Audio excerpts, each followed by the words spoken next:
प्यारे बच्चों, कक्षा 11 विषय अर्थशास्त्र परीक्षा उपयोगी महत्वपूर्ण ऑब्जेक्टिव क्वेश्चन आप लोगों को वीडियो के माध्यम से बताऊंगा।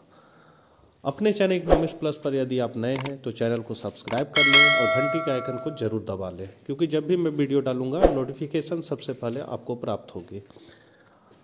सारे इंपॉर्टेंट क्वेश्चन है, कॉपी में नोट करके याद कीजिए और वीडियो को ज़्यादा से ज़्यादा और ज़रूरतमंदों के बीच जरूर शेयर करें। तो चलिए आज हम लोग कुछ नया सीखते हैं।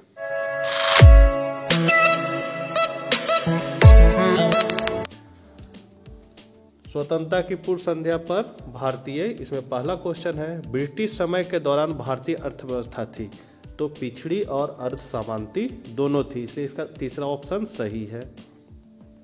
इनमें से नगद फसल कौन है? तो इसमें कपास नगदी फसल है। नगदी फसल जो बिजनेस पर्पस के लिए किया जाता है। किस वर्ष को महाविभाजन का वर्ष कहते हैं? तो 1921 को। बैंकिंग क्षेत्र अर्थव्यवस्था के क्षेत्र में सम्मिलित होता है, तो ये तृतीय क्षेत्र में सम्मिलित होता है। कृषि क्रियाएं किस क्षेत्र से संबंधित है? तो प्राथमिक क्षेत्र से संबंधित है। ब्रिटिश काल में भारत के प्रथम जनगणना कब संपन्न हुई थी? तो 1881 में। ब्रिटिश औपनिवेशिक शासन के अंतर्गत समस्त पूर्वी भारत में किस प्रकार की व्यवस्था थी? तो जमींदारी प्रथा थी। स्वतंत्रता के पश्चात भारत में किस आर्थिक प्रणाली को अपनाया गया? तो मिश्रित। देश की स्वाधीनता के समय कृषि की स्थिति थी तो बहुत पिछड़ी स्थिति थी। भारत प्रथम आधिकारिक जनगणना हुई थी तो 1951 में। परंपरागत तकनीक में सबसे महत्वपूर्ण आगत क्या था? तो श्रम।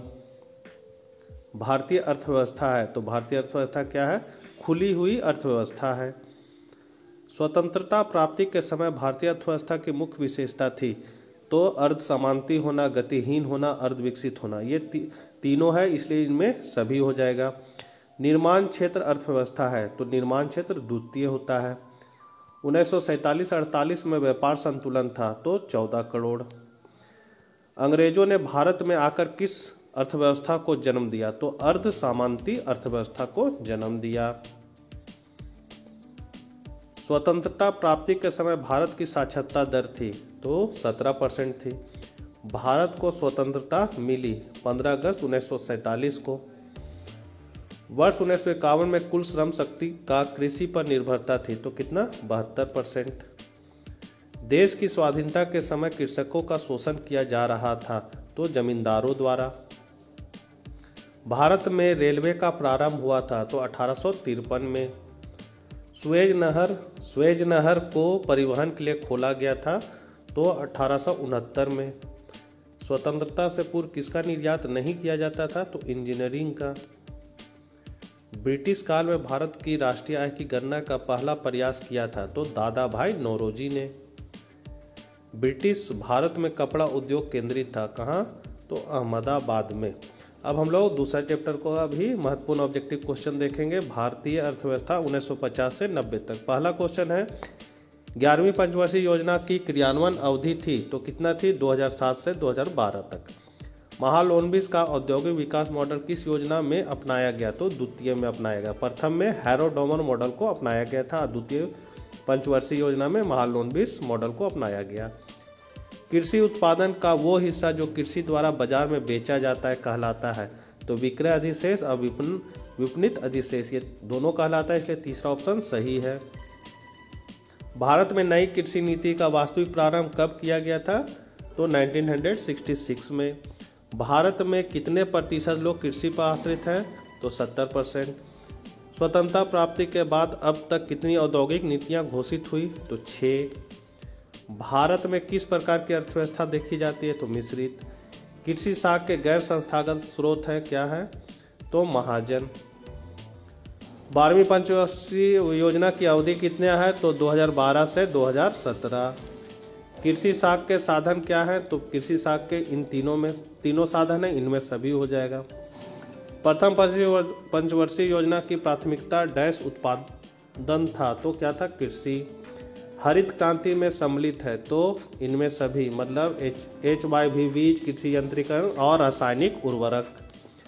जैविक कृषि एक धारणीय खेती है। भारत की पहली औद्योगिक नीति किस वर्ष घोषित हुई? तो 1948 को। योजना आयोग की स्थापना हुई थी 1950 में। चिपको आंदोलन की शुरुआत किसने की? तो सुंदरलाल बहुगुणा ने। वर्तमान में निम्न में से कौन सी पंचवर्षीय योजना चल रही है? तो 12वीं। पशुपालन का अंग है? तो इनमें सभी, मतलब दुग्ध उत्पादन, मवेशी जनन और मुर्गी पालन। निम्न में कौन खाद्यान्न नहीं है? तो गन्ना खाद्यान्न नहीं है। हरित क्रांति के जनक कौन है? तो MS स्वामीनाथन। द्वितीय औद्योगिक नीति कब घोषित की गई? 1956 में। राष्ट्रीय विकास परिषद का गठन कब हुआ था? तो 6 अगस्त 1952 में। प्रथम पंचवर्षीय योजना लागू हुई 1 अप्रैल 1951 से। द्वितीय हरित क्रांति का नारा किसने दिया? APJ अब्दुल कलाम ने। जैविक खेती में प्रयुक्त होता है? तो इनमें से सभी, मतलब फसल चक्र, पशु खाद व कूड़ा खाद, यांत्रिक खेती एवं प्राकृतिक कीटनाशक नियंत्रण। निम्नलिखित में कौन सा योजना आयोग नीति आयोग का अध्यक्ष होता है? तो प्रधानमंत्री। भारतीय कृषि की मुख्य समस्या है? तो इनमें से सभी, मतलब लघु एवं बिखरे कृषि जोत है, कृषि पर जनसंख्या का अधिक बोझ है, पुरानी तकनीक है। हरित क्रांति के फलस्वरूप किस फसल के उत्पादन में सबसे अधिक वृद्धि हुई? तो गेहूं। भारत में निम्न में से किस फसल की औसत उपज प्रति हेक्टेयर सर्वाधिक है? तो गेहूं। भारत की राष्ट्रीय आय में कृषि एवं इससे संबंधित क्षेत्र का योगदान है 17.6%। 1956 ईस्वी की औद्योगिक नीति में उद्योगों को कितने श्रेणी में बांटा गया? तो 3 श्रेणियों में। टिस्को का पूर्ण रूप है Tata iron and steel company. Chipko आंदोलन का उद्देश्य किस वन का संरक्षण था? तो हिमालय। GDP का पूर्ण रूप है सकल घरेलू उत्पाद, ग्रॉस डोमेस्टिक प्रोडक्ट। पहली पंचवर्षीय योजना किसने प्रस्तुत की? तो BR अम्बेडकर। देश में नीति आयोग कब बना? तो 1 जनवरी 2015 में। हरित क्रांति की शुरुआत हुई थी 1970-71 में। भारत में औद्योगिकरण की प्रक्रिया प्रारंभ की गई थी? तो द्वितीय पंचवर्षीय योजना। श्वेत क्रांति के जनक हैं डॉक्टर कुरियन। कृषि भारत की आत्मा है, यह कथन है महात्मा गांधी का।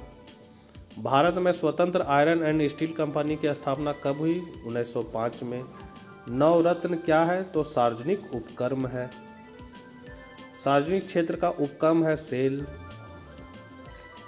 MRTP अधिनियम 1969 को समाप्त करके उसके स्थान पर क्या आया? तो इनमें सभी आया, मतलब प्रतिस्पर्धा, अनुबंध और औद्योगिक।